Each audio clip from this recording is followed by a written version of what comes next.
Глава 244. Поздравляем, поздравляем, Ваше Высочество, поздравляем вас. В отстроенном заново монастыре водных каштанов царило необычайное оживление, от посетителей не было отбоя.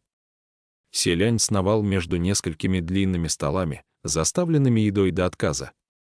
Словно водный поток, он разносил одну за другой чашки с лапшой, от которых поднимался горячий пар, с золотисто-желтым от масла супом, с белоснежным душистым рисом. Принц крутился как заведенный, а ведь еще требовалось встречать гостей, поэтому он только и успевал выкроить момент, чтобы сказать: «Премного благодарен, прошу, присаживайтесь». Павший в беспорядочном бою монастырь водных каштанов был восстановлен. Новое здание выглядело гораздо внушительнее прежнего обветшалого строения, да еще появился новый дворик. Впрочем, выстроили его вовсе не Селянь или Хуачен, а сами жители деревни водных каштанов. Когда Селянь обратился в бегство, они разобрали развалины домика и, к своему вящему удивлению, обнаружили под ними целый ящик золотых слитков. Разумеется, это оказались те самые слитки, что принцу в ящик для подношений набросал Цюаньчжэнь. Жители деревни никогда не видели так много золота и едва не слегли от испуга. Придя в себя, староста деревни взял часть слитков для постройки нового монастыря, а остальное тронуть не посмел, отложил и дождался возвращения Селяня, чтобы отдать золото принцу. Поэтому, когда Селянь вместе с Хуаченом вернулись, их, помимо жителей, взволнованно восклицающих «Дачжан» и Сяхуа, ожидал навехонький монастырь и тяжеленный ящик золотых слитков. Принц вознамерился вернуть слитки Цюаньчжэню, но тот никак не соглашался их забирать, покуда Хуачен не сказал юному богу войны, что если тот не послушается, никогда не узнает настоящего способа взращивания погибшей души. Лишь после этого дитя послушалось и избавилось от дурной привычки без спроса толкать всем подряд золотые слитки. После приветствия несколько небесных чиновников во главе с Муцином сдержанно ступили за порог дворика. Не ожидая подвоха, они подняли головы, разглядели общий вид монастыря и обомлели. Невозможно смотреть. На это просто невозможно смотреть, но ни праздничное сочетание красного и зеленого, ни гротескная статуя из цветной глины не повергали в ужас так сильно, как табличка над входом. На ней было написано или нарисовано: да что это, в конце концов, такое? Построен новый монастырь, и следовало поздравить принца с этим событием. Но вкус у строителей оказался во всех отношениях вульгарным и отвратительным, да еще эта табличка, словно последний штрих на картине, отнимала всякую надежду. Все это не давало вымолвить и слова похвалы, до такой степени, что все подготовленные заранее поздравительные речи оказались забыты почастую. Селянь, впрочем, не имел никаких возражений, напротив, ему монастырь казался довольно неплохим, по крайней мере, это больше не тот ветхий домик, способный в любой момент обрушиться. Принц вновь предложил: «Не желаете ли присесть?» Судя по виду гостей из небесных чертогов, присесть им не очень-то хотелось, они явились с поздравлениями лишь для того, чтобы сохранить лицо, второпях оставили подарки и поспешили удалиться. Селянь поинтересовался у Муцина: «Почему они ушли так скоро? Ты еще спрашиваешь?» «Спрашиваю», Муцин недружелюбно бросил: «Тогда лучше пойди и задай тот же вопрос своему прекрасному Саньлану». Оказывается, когда Хуачен вернулся, первым об этом узнал Селянь, а сразу после него жители чертогов Верхних Небес, еще не успевшие обжиться в новой столице бессмертных. Но не только потому, что на недавно прошедшем празднике фонарей, в организацию которого они вложили немало сил, случилось то же, что и на прошлом Перу в честь середины осени. Все празднество оказалось угроблено без остатка внезапным и убийственным жестом Хуачена, ведь тот одним взмахом руки запустил в небо 3000 фонарей. Существовала и иная причина. Начиная с той самой ночи колокол, висевший у входа в небесные чертоги, принялся звонить как обезумевший без остановки. По всем чертогам Верхних Небес пронеслось эхо его набата, будто возвещающее: страшный сон всего пантеона небесных богов вернулся, и когда этот кошмар возник прямо перед глазами, простые божества, разумеется, не решились подходить слишком близко. Впрочем, слухи о Хуачене и Селяне уже достигли такого уровня своеобразия, что даже не требовалось ничего приукрашивать. Поэтому чиновники небесных чертогов все же с большой охотой устанавливали дружеские отношения с его высочеством, чтобы в будущем Хуачен проявил к ним хоть малую толику снисходительности. Селянь, послушав об этом, вспомнил о требовании Хуачена, чтобы чертоги верхних небес в течение года воспевали его блистательные заслуги, и рассмеялся. Он тот еще озорник. Разве это можно назвать лишь озорством? Возмутился Му Цин. Попроси его умерить пыл, это ведь никуда не годится. Сейчас этот колокол своим шумом наводит такую панику в чертогах верхних небес, что там совершенно невозможно работать. Да еще то и дело падает на кого-нибудь. Мы с таким трудом отстроили новую столицу бессмертных, боюсь, как бы не пришлось начинать все сначала. Хорошо, чуть позже я поговорю с ним. Кстати, не желаешь откушать? Принц указал на блюдо, стоящее на столе во дворе, добавив: «Это не я готовил». Вначале лицо Му Цина сделалось суровым, на нем так и читался отказ, однако последняя фраза привела его в норму. К тому моменту как раз подоспел Фэн Синь. Он вошел во двор и как раз столкнулся с несколькими младшими служащими, которые уже собирались уходить. Поприветствовав Фэн Синя, они зашептались между собой: «Генерал Наньян». Да, это он. Вот бедняга, жена прихватила сына и сбежала с другим. На лбу Фэн Синя вздулись вены, он на месте разразился бранью: «Да чтоб вас! Может, хватит уже? Сколько месяцев вы уже мусолите эту тему? И вообще, сбежала. А не сбежала с другим. Самые настоящие сплетники, мать вашу, чересчур болтливые младшие небожители в испуге сбежали, а Му Цин, который наблюдал за происходящим со стороны, ничего не предпринимая, заметил: лучше бы ты вообще ничего не объяснял, вышло только позорнее». Фэн Синь в гневе схватил метлу и запустил в Му Цина, который, поймав инвентарь, усмехнулся: «Старый трюк. Теперь он против меня не подействует». Фэн Синь вознамерился выдать еще порцию брани, но Селянь подошел и сунул ему в руки другую метлу со словами: «Вот и хорошо, что не подействует. Тогда давайте-ка вы двое поможете мне прибраться во дворе». Только что тут запускали хлопушки, на земле все усыпано красными обрывками от них. Спасибо за работу. Если станет скучно, можете заодно сыграть разок в слово. Прошел час, и за пределами монастыря послышался многоголосый шум, который все приближался. Собравшиеся выглянули на звук, а спустя некоторое время огромная толпа людей черной волной затекла во двор монастыря водных каштанов и заголосила: «Это здесь, да, именно здесь, ух ты, как внушительно, тут и правда еда, да как много, даже мясо есть». Двор, начисто выметенный стараниями Фэн Синя и Му Цина, оказался вновь затоптан, да так, что без слез не взглянешь. Му Цин, сжимая в руке метлу, будто бы ощущал, что уже подхватил блох от этой толпы. Он с вытаращенными глазами спросил: откуда взялись эти попрошайки? Впереди всех попрошаек предводителем выступал человек с растрепанными волосами и в грязной одежде, а именно Ши Цинсюань. Он, прихрамывая, подскочил к Селяню и поклонился с руками, сложенными перед грудью: «Ваше Высочество, вот я и прибыл вас побеспокоить». «Ну что, ваши прежние обещания еще в силе?» Селянь улыбнулся: «Очень рад вас приветствовать». «Разумеется, в силе. Прошу, садитесь». «Вас слишком уж много», — посетовал Му Цин. «Немного», — возразил Ши Цинсюань. «Здесь собрались все, кто в прошлом году помогал держать магический круг в императорской столице. В тот раз, во время защиты круга, Ши Цинсюань пообещал остальным накормить их куриными ножками, и если все закончится благополучно, каждому по порции». В результате они нигде не могли найти принца, и, разумеется, ножек им не досталось.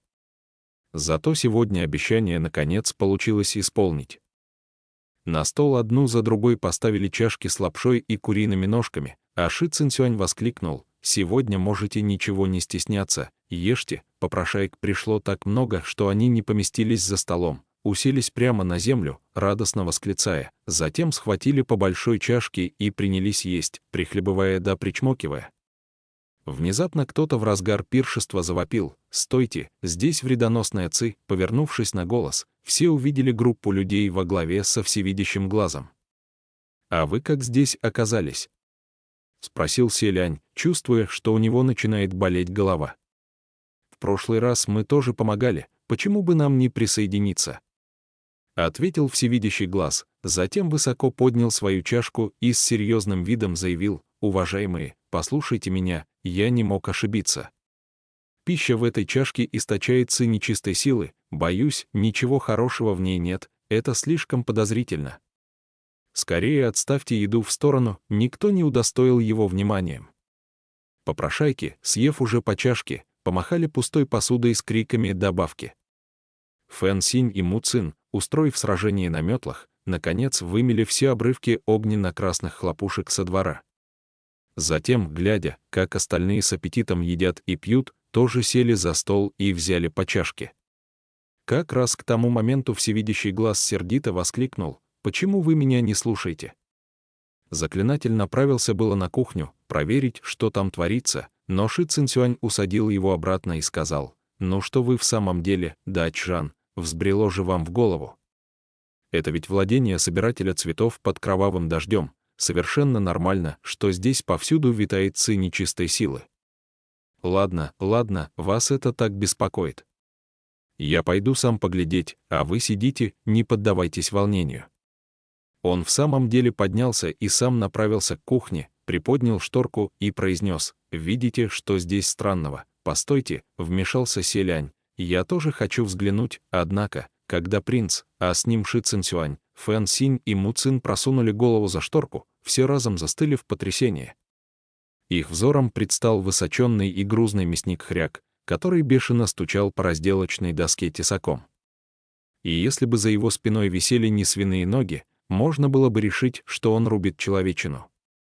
Рядом под огромным чаном полыхал огонь, а в чане сидел петух-оборотень с длинной шеей, который так старательно обтирал себя, что дым стоял столбом. Заметив, что кто-то на него смотрит, петух пронзительно взвизгнул и прикрыл руками грудь. У селяня голова сделалась больше в 2 раза, он тут же прошмыгнул на кухню и прошипел: «Я же просил, чтобы вы так не делали». Петух с гордостью ударил себя в грудь со словами: «Старший дядюшка, мы пришли только после полного омовения, очень чистые. К тому же, этот бульон имеет свойство продлевать жизнь, вреда не будет, если его не пить. Он безвредный. Можете спокойно кушать». Воцарилось неловкое молчание. Ши Цинцюань молча опустил шторку, а Фэн Синь и Му Цин немедля выбросили содержимое своих чашек и расплевались. «Лучше бы это ты готовил». Селянь потер точку между бровей и со смехом, полным безысходности, сказал: «Они так рвались помочь, что я не смог отказать их доброму намерению». Тем временем всевидящий глаз, похоже, посчитав их поведение крайне подозрительным, подошел ближе, но принц в торопях преградил ему путь. «Вы что-то хотели?» Селянь боялся, что всевидящий глаз, обнаружив на кухне мясника Хряка и компанию, снова раскричится. Но тот, вопреки ожиданиям, направился вовсе не на кухню, а прямо к принцу. Несколько раз обойдя вокруг селяня, он с сомнением протянул: «Странно, в чем дело?» Всевидящий глаз будто бы никак не мог найти ответа на мучающий его вопрос. «Постойте, Дачжан Се, с вами что-то не так. Почему демонической ци на вас стало еще больше, чем в прошлый раз?» Селянь тихонько кашлянул, а Му Цин хмыкнул. Он целыми днями якшается с князем демонов, разумеется, демонической ци на нем все больше и больше. «Нет», — возразил заклинатель. «Даже если все так, не до такой же степени», — Фэн Синь спросил: «Да какой такой?» Заклинатель еще долго колебался, прежде чем наконец сказать прямо: «Почему демоническая ци теперь распространяется от вас вовне? Она прямо-таки исходит изнутри вашего тела. Боюсь, вы повстречались с чем-то поистине ужасным. Что вы натворили? Почему на вас напала столь серьезная хворь?» Теперь селянь даже кашель не смог из себя выдавить. Все его лицо сделалось пунцовым от нахлынувшей крови. Фэн Синь и Му Цин сперва ничего не поняли, но когда до них дошло, оба, не сговариваясь, обратили взгляд на селяня в абсолютном молчании. И только в голове Ши Цинцюаня картинка никак не складывалась, он принялся восклицать: «В чем дело? И что же? Что все это значит? Ваше Высочество, вы правда больны. Собиратель цветов под кровавым дождем знает об этом. Он за вами не уследил. Нет, нет, нет. Ведь так получилось как раз по его милости, Селянь промямлил. Ну, вообще-то, нет. Перестаньте. Кажется, лучше кахаем. В его голове замелькали беспорядочные образы. Принц наговорил гору бессмысленных фраз невпопад, как вдруг почувствовал, что наткнулся спиной на чью-то грудь. Рука в серебряных наручах обняла его, а знакомый голос со смешком произнес: «Мне кажется, вам лучше вернуться на свое место и продолжить трапезу. И поменьше лезьте не в свое дело. Как вам такая идея?» Селянь поистине не мог определить, что означает для него появление Хуачена в такой момент: долгожданное спасение или еще большее затруднение. «Сань Лан!» — воскликнул принц. Стоило появиться Хуачену, на лицах Фэн Синя и Му Цина отразилось трудноописуемое выражение, но поскольку рядом был и Селянь, они ничего не могли высказать демону. И только Ши Цинсюань с по-прежнему серьезным видом произнес: «Собиратель цветов под кровавым дождем, вы проверяли состояние здоровья его высочества?» Селянь прикрыл лоб рукой, надеясь, что Ши Цинсюань прекратит задавать подобные вопросы. Тем временем толпа попрошаек зашумела: «Еще чашку, добавьте мяса побольше, куриный бульон совсем пресный».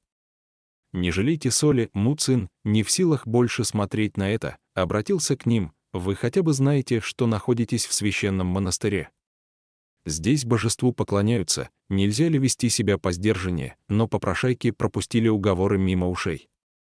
В прошлый раз они вместе с множеством небожителей вместе держали оборону магического круга, своими глазами видели, как некоторые божества, трясясь от страха, бежали перед лицом опасности. Ничем не лучше их самих. К тому же, они прекрасно знали Ши Цинсюаня, и их неизбежно посещали мысли, что, оказывается, божества могут быть и такими. Кажется, они вовсе не отличаются от простых людей, словно не такие уж они возвышающиеся над другими, не такие уж грозные и неприкосновенные. Неожиданно с кухни раздалось: «Кто это сделал?» У Селяня от этого крика сжалось сердце, он ворвался в кухню, увидел, что Хряк и Петух громко вопят, и принялся их успокаивать: «Спокойно. Спокойно». Что стряслось? Петух от испуга весь покрылся куриной кожей и запричитал: «Старший дядюшка». Нечистая сила разбушевалась. Какой-то демон почастую слопала все блюда, что мы приготовили. Я только нырнул в чан, а когда вынырнул, не осталось ни чашки. Это проделки нечисти. Хряк сердито бросил: «Чего ты перепугался? Сам-то от нечисти недалеко ушел». Селянь слегка опешил: «Но как? Ведь я своими глазами видел, что вы приготовили больше 50 чашек». «Вот именно», но взглянув на чашки снова, принц действительно обнаружил их пустыми, даже ни капли бульона не осталось. Селяню это показалось весьма странным, но он вдруг вспомнил кое о ком, а развернувшись, увидел в дверях Хуачена. «Сань Лан, неужели это Хуачен?» Оперевшись на дверной проем, спокойно ответил: «По всей видимости, да». Задумался Селянь. «Думаю, он тоже приходил с поздравлениями. Я, конечно, рад гостю, вот только аппетит у него слегка повышенный. Теперь он в одиночку съел все наготовленное. Как же быть?» Хуачен улыбнулся: «Никак. Добавим проценты к его долгу». Несчастные жители призрачного города, смирившись с судьбой, принялись за готовку снова. Тем временем в главном зале и во дворе послышался шум, словно кто-то с кем-то ругался.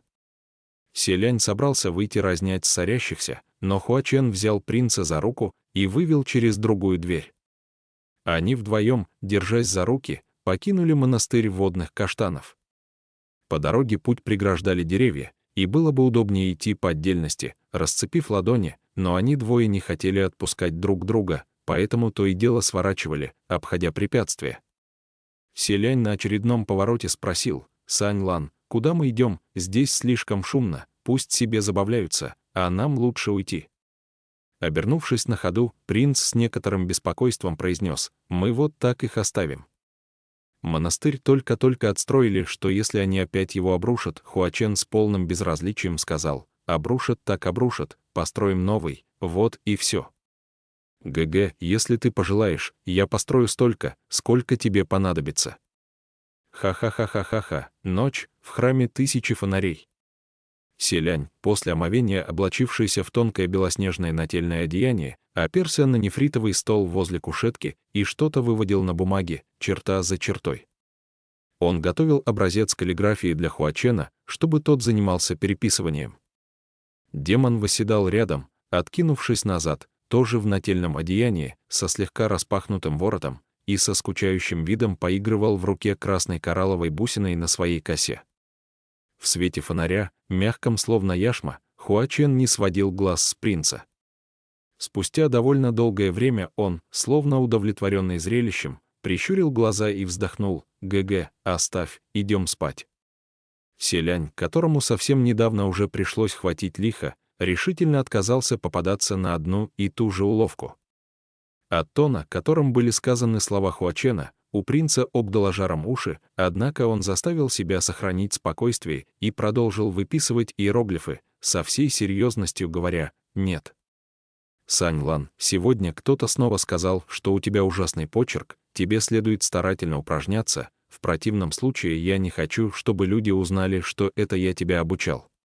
Хуачен, немного приподнявшись, вздернул бровь: «ГГ, но я ведь прекрасно помню, ты как-то сказал, что тебе очень нравится мой почерк». С тех пор, как Хуачен возвратился к нему вновь, Селянь довольно долгое время практически во всем ему потакал, отвечал на любую просьбу, и, наверное, таким образом окончательно его избаловал. Хуачен вел себя все бессовестнее с каждым днем. Закончив с каллиграфией, принц отложил кисть и еще серьезнее произнес: «Не пытайся заговорить мне зубы. Я все приготовил, иди скорее упражняться». Повинуясь, Хуачен лениво подобрался к Селяню, обнял его сзади за талию, чуть наклонился и пристроил голову на плече принца. Затем снял с волос свою коралловую бусину, положил на стол и велел ей гоняться за бусиной Селяня по бумаге, перекатываясь из стороны в сторону, тем самым мешая принцу, как положено, писать иероглифы. Он с таким озорством и напором старательно напоминал о своем существовании, что Селянь вспомнил слова всевидящего глаза о том, что теперь все его тело изнутри вовне распространяет демоническую ци.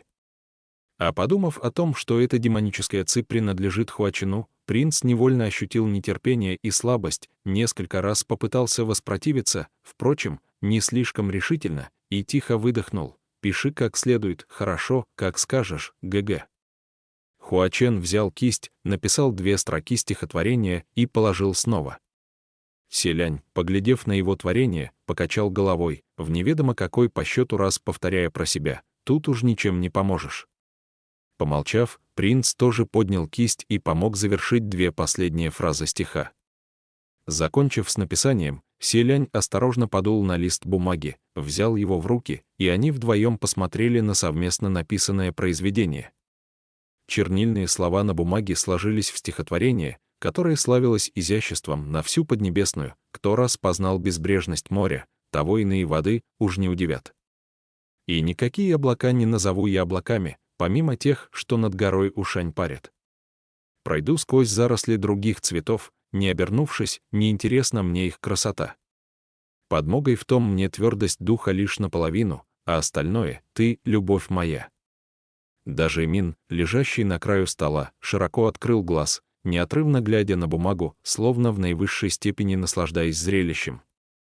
Хуачен рассмеялся: «Непревзойденное искусство. ГГ, скорее придумай ему название. Этот шедевр непременно поразит последующие поколения и будет прославляться в веках». Селянь, уже подписавший внизу имя Хуачена, услышав такое, застыл, рука не поднималась добавить еще и себя как автора работы. Хуачен, отсмеявшись, с притворной серьезностью спросил: «ГГ, ты стесняешься? Я помогу». Он тут же взял ладонь принца в свою и широкими мазками изобразил 2 иероглифа. Разумеется, не зная контекста, никто не смог бы узнать, что это за иероглифы, и тем более разглядеть в них имя Селяня. Принц, глядя на написанное своей же рукой, не знал, как реагировать, только наклонил голову набок, все еще находясь в объятиях Хуачена. как вдруг ему эти иероглифы показались смутно знакомыми, будто бы он уже видел их раньше. Спустя мгновение он вспомнил, и взгляд принца просветлел. «Сань Лан, у тебя на руке». Он схватил Хуачена за предплечье, задрал рукав и радостно воскликнул: «Это же оно!» Пока они вместе жили какое-то время в монастыре водных каштанов, Селянь однажды увидел на руке Хуачена татуировку, напоминающую письмена какого-то чужеземного народа. Тогда принц задумался над значением надписи, однако никак не мог представить, что никакие это не чужеземные письмена, а всего лишь его собственное имя, Хуачен. Тоже посмотрев на свою руку, улыбнулся. ГГ наконец узнал, я давно должен был узнать их, только иероглифы, написанные Хуаченом, поистине являлись творением демонически искусного мастера. Хуачен без слов догадался, о чем думает принц, и громко рассмеялся, приобнял Селяня за талию и поцеловал в лоб. «Не волнуйся, ГГ, главное, что у тебя красивый почерк, и этого достаточно. Это радует меня гораздо больше, чем собственные успехи в каллиграфии». Селянь коснулся ладонью его татуировки, настолько темной, что легко догадаться, какую боль причинял процесс нанесения. «Ты сделал ее в детстве», — прошептал Селянь. Хуачен чуть улыбнулся, опустил рукав и кивнул. Наверняка он наколол ее себе сам. Если только представить, как маленький мальчик украдкой наносит на предплечье имя человека, которого боготворит. Какое же это ребячество, но какая же это смелость. Их пальцы крепко сплелись, красные нити запутались между собой. В сознании принца вдруг возникла картина годичной давности, когда Хуачен на горе Тунлу рассыпался бабочками. В последний миг он сказал одну фразу. И пусть беззвучно, но Селянь прекрасно понял, что это было. Эту фразу Хуачен притворял в жизнь с самого детства и готов быть верен ей до самой смерти. «Я навсегда останусь твоим самым преданным последователем». Необычайная история, что ходит в народе. Предание гласит, что есть на свете мусорное божество. Люди так прозвали его, но божество это обыкновенно отвечает не за удачу в собирании рухляди, а хранит покой в мире людей, поскольку одновременно является и сильнейшим богом войны. Нет такой нечисти, которую он не смог бы одолеть, нет таких темных сил, которые он не смог бы уничтожить. Обладая силой, способной уничтожить мир, он не теряет сердце, стремящееся сберечь цветок. Однако, поклоняясь божествам, следует соблюдать запреты и разбираться в правилах. И если вы встретите храм, посвященный этому бессмертному, ни в коем случае нельзя бездумно бросаться отбивать ему поклоны. Говорят, что у божества есть особенность, он привлекает неудачу. Не верите? Приготовьте игральную кость, потрите ее о ладонь божественной статуи, затем бросайте. Невезение в игре будет вам обеспечено. Поэтому, если попросите у серой статуи мусорного бога благословения, вполне возможно, лишь навлечете на себя невезение, которое будет расти с каждым поклоном. Тогда и вода застрянет у вас в зубах, и, обрядившись в монашеские одежды, вы столкнетесь с призраками. Предание гласит, что есть на свете князь демонов в красном наряде. Будучи нечеловеческой сущностью, он, тем не менее, имеет несчетное множество последователей. Повсюду принято тайком ставить в доме его демоническую статую и поклоняться ей днем и ночью, прося об удаче. Поскольку этот князь демонов не только, как о нем говорят, никогда не ведал поражений и преодолел все преграды на своем пути, но еще и обладает мощнейшим и непобедимым везением. Не верите? Попробуйте поклониться ему, прежде чем бросить кости, и если сможете заручиться его помощью, при следующем броске на костях непременно выпадет выигрышное число. Впрочем, при поклонении демонам, разумеется, существует еще больше запретов, нежели при поклонении богам. Пускай этот князь демонов обладает великим могуществом, характер у него при этом крайне причудливый и переменчивый. Пребывающий в добром расположении, он поможет тебе, даже если не поклонишься ему, однако если он не в духе, потрать хоть 1000 золотых, он не удостоит тебя вниманием. Ну а если что-то его разозлило, он вполне может одним взмахом руки забрать твою жизнь.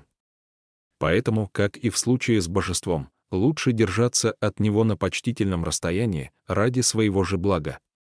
Но если люди ставят две статуи божества и демона вместе и поклоняются им, дурные качества оборачиваются чудом.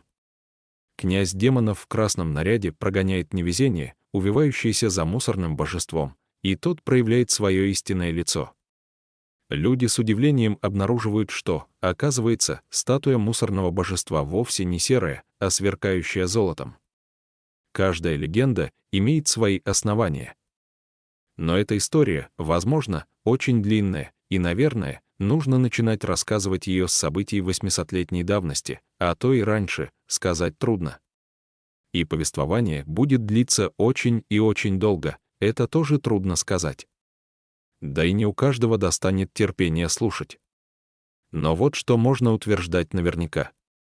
Если хотите, чтобы эти двое проявили себя в полной мере, необходимо ставить их рядом и поклоняться им вместе. Только так вы получите удвоенную удачу и удвоенную способность преодолевать все преграды. С благословением небожителей никакие запреты неведомы.